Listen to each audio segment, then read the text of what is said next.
Сәлем баршаңызға, каналыма қош келдіңіздер. Бүгін сіздермен балдардың сүйіп жейтін, өте оңай әрі тез дайын болатын 15 минутта жасалатын печенье жасайтын боламыз. Видеоны міндетті түрде соңына дейін қарап жасап көріңіздер. Ең әуелі бір жұмыртқаға қант қосып, қанты ерігенше жақсылап араластырып аламыз. Венчиктің көмегімен араластырамыз. Және де оның үстінен шым-шым тұз саламыз, яғни кішкене ғана тұз саламыз. Артынша бөлме температурасындағы сармайды салып, тағы да венчикпен жақсылап араластырамыз. Мене кішкене ғана холодильникте тұрған екен, сол себепті кішкене қиындау болды. Бөлме температурасына еріп тұрған сармайды қолдансаңыздар, тіптен жақсы болады. Және де бір шай қасық қамыр қопсытқыш, яғни разрыхительді саламыз. Онды міндетті түрде алдын ала үнелегіштен өткізіп алыңыздар. Барлығын өлшеп жасадым. Описанияға қанша құрам барлығы кететінін жазып кеттім. Төмендегі стрелканы бассаңыздар, описания көрінеді. Барлығын дәл осы қамырды салып, ұнды салып, қамыр илейтін боламыз. Бізде жұмсақ, қолға жабыспайтын қамыр дайын болады. Описанияда көрсетілген ұннан артық ұн қоспаңыздар. Сол ұнмен өзі тіптен жұмсақ, әдемі қамыр болады.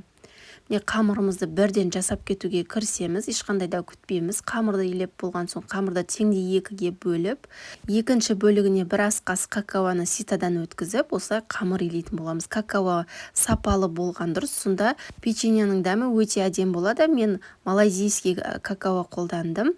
Жақсылап осылай илеп болған соң қамырды қолымыздың көмегімен дәл видеодағыдай созып аламыз. Екінші қамырымызды да дәл солай осы екеуін бірдей етіп созып, екеуін бірге қосамыз да тағы да кішкене дөңгелетіп жібереміз. Дәл видеодағыдай жасаңыздар, өте жылдам дайын болады. Енді дәл осыны пышақтың көмегімен бөлшектерге бөліп аламыз. Дәл осы рецепт бойынша менде 14 дана печенье шықты. Егер сіздер көп етіп жасайтын болсаңыздар, описаниядағы рецепт бойынша екеселендіріп жасайсыздар. Мысал ретінде бір жұмыртқа болса, 2 жұмыртқа деген сияқты барлығын солай екеселендіріп жасай бересіздер.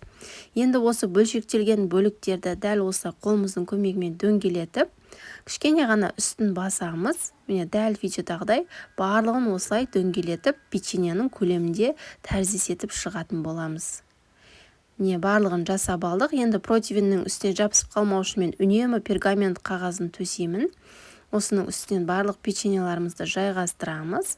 Және де пешті алдын ала 200 градусқа қыздырып қойыңыздар. Қызып тұрған пеште 15 минутта пісіріп аласыздар. Міне 15 минут көлемінің ішінде біздің печеньеларымыз дайын болып шықты. Иісі деген өте әдемі.